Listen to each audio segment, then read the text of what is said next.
ముఖ్యమంత్రి పదవి కోసం సొంత తండ్రి శవాన్ని పక్కన పెట్టుకుని ఆనాడు సంతకాలు సేకరణ చేసిన వ్యక్తి జగన్మోహన్ రెడ్డి గారు. 2019 ఎన్నికల్లో సొంత బాబాయిని లేపేసి మేమేదో చేశామన్న నింద మా పైన వేసిన వ్యక్తి జగన్మోహన్ రెడ్డి గారు.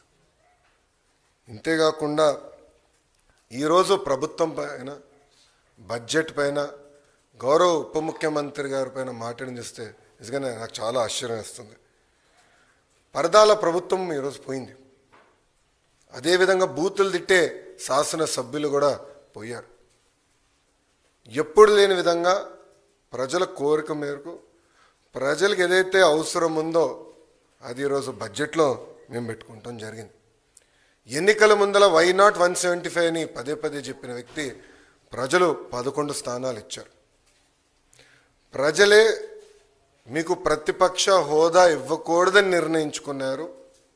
అది ఆయన ఇప్పుడు కూడా తెలుసుకోకుండా నిన్న చెప్పా వన్డే ముఖ్యమంత్రి అని. కరెక్ట్గా హౌస్ ప్రారంభమయ్యే రోజు మొదటి రోజు వస్తారు, నాకు ప్రత్యేక హోదా, క్షమించాలి, నాకు ప్రతిపక్ష నేత హోదా ఇవ్వాలి అని కోరుకుంటాడు, వెళ్ళిపోతాడు. మళ్ళీ ఎప్పుడు ఆయన కంపడరు. అలాంటి పరిస్థితి మనందరం చూస్తున్నాం. ఇప్పుడు ఆయన ఆలోచించాలి, ఎందుకు 11 స్థానాలు ప్రజలు ఆయనకి ఇచ్చారు. ఆయన ఆలోచించాలి, ఎందుకు సొంత తల్లి, చెల్లి, కార్యకర్తలు, నాయకులు ఆయన నమ్మట్లేదని.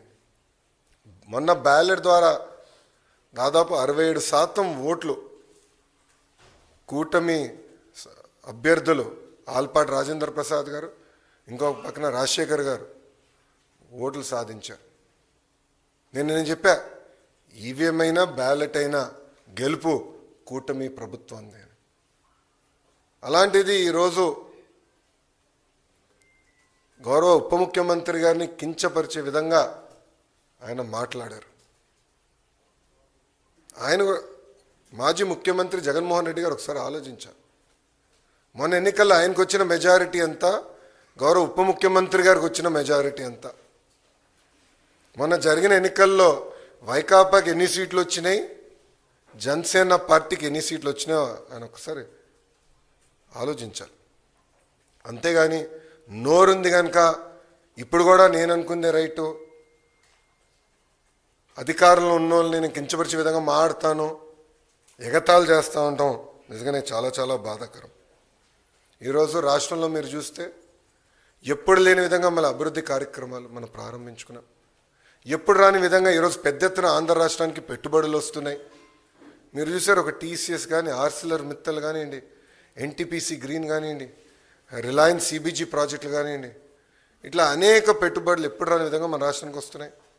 గత ప్రభుత్వం కనీసం గుంటలు కూడా పూడ్చలేదు. ఆ గుంటలు పూడ్చే కార్యక్రమం కూడా మేము తీసుకుంటున్నాం. అంతేకాకుండా ఎప్పుడు జరిగిన విధంగా సంక్షేమం కూడా మేము చేస్తున్నాం. ప్రజలందరూ ఒక విషయం గమనించాలి, 2014లో పెన్షన్ 200 రూపాయలు, చాలని పెన్షన్ని 2000 రూపాయలు మేము చేసాం. 5 సంవత్సరాలు 2000 చేసాం. గత ప్రభుత్వం 1000 రూపాయలు పెంచేదానికి 5 సంవత్సరాలు తీసుకుంటే మొదటి నెలలో మేము అదే పెన్షన్ ఇంకో 1000 రూపాయలు మేము పెంచాం. వికలాంగులకి 6000 రూపాయలు ఇస్తున్నాం. బెడ్కి పరిమితమైన వాళ్ళకి నెలకి 15,000 రూపాయలు ఈరోజు కూటమి ప్రభుత్వం అందజేస్తుంది. ఇంకో పక్కన అన్న క్యాంటీన్, గత ప్రభుత్వం అన్న క్యాంటీన్ మూసేస్తే మన ప్రభుత్వం ఏర్పడినంటే 198 అన్న క్యాంటీన్లు తిరిగి ప్రారంభించాం. ఎవ్వరు ఊహించిన విధంగా 1 కోటి గ్యాస్ సిలిండర్లు ఈరోజు కూటమి ప్రభుత్వం ఉచితంగా అందజేసింది.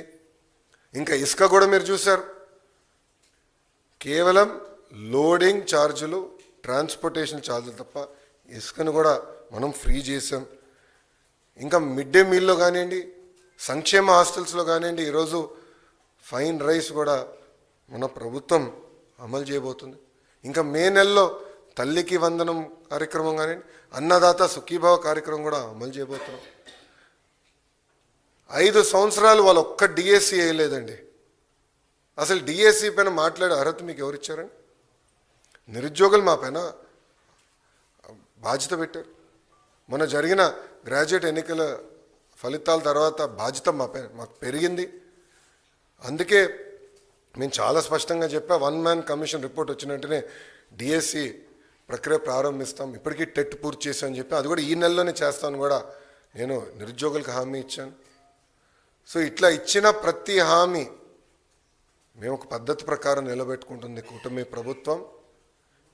ఇప్పుడన్నా జగన్మోహన్ రెడ్డి గారు వాస్తవాలు తెలుసుకుని ఎందుకు ఆయనకు 11 సీట్లు వచ్చినాయి, కార్యకర్తల దగ్గరికి వెళ్ళి గతంలో ఆయన చేసిన తప్పులు తెలుసుకుంటే బాగుంటుందని ఈ సభాముఖం ఆయన తెలుపుకుంటూ, దయచేసి గౌరవ ఉప ముఖ్యమంత్రి గారి గురించి కానివ్వండి, గౌరవ ముఖ్యమంత్రి గారి గురించి ఆలోచించమని